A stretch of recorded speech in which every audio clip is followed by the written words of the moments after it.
जय भीम, जय संविधान। आज व्हिडिओ बनवायचं असं कारण मी आता जस्ट व्हिडिओ पाहिली। आज एकनाथ शिंदे साहेबांना सांगायचं मला, अजितदादा पवार तुमची सत्ता आहे, आज या देशामध्ये काय चाललं आहे? ज्या बुद्धांचं शांतीचा प्रतीक असणाऱ्या शांतीचा मार्ग देणारे बौद्ध भिक्खू यांना कुर्ला या ठिकाणी मारहाण केला, कपडे अंगावरचे प्रत्यक्ष काढले, मारून त्याला एक साईडला दिवाळीच्या साईडला ढकलून दिला। काय चाललं आहे देशाची परिस्थिती? म्हणजे या देशाचा किती आम्ही त्रास किती सहन करायचो?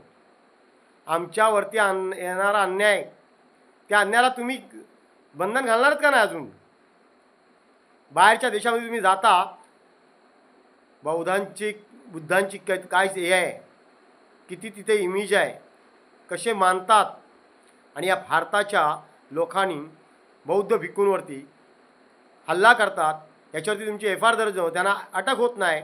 करता काय? या भडव्याला तात्काळ अटक झालं पाहिजे आणि ह्याला अशी कडक सजा लागली पाहिजे का पुनरुपी भिक्खू बौद्ध भिक्खूंकडे बघायची नजरेने उठायची ताकद नसेल। नाहीतर मग जर तुम्ही याच्यावर कारवाई केलीत नाही तर कदाचित 18 पगड जाती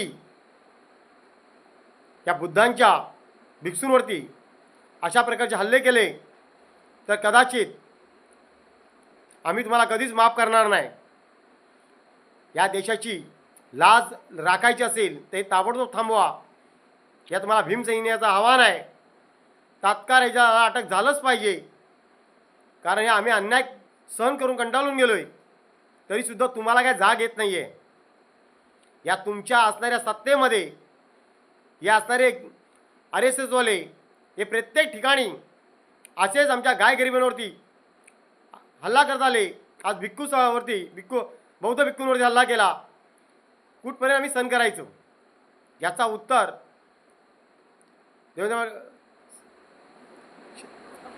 साहेब, तुम्ही एकनाथ शिंदे साहेब लवकर याचा चौकशी करा आणि कठोर शिक्षा द्यायचा प्रयत्न करा, हीच आमची तुमच्याकडे आग्रहाची विनंती आहे।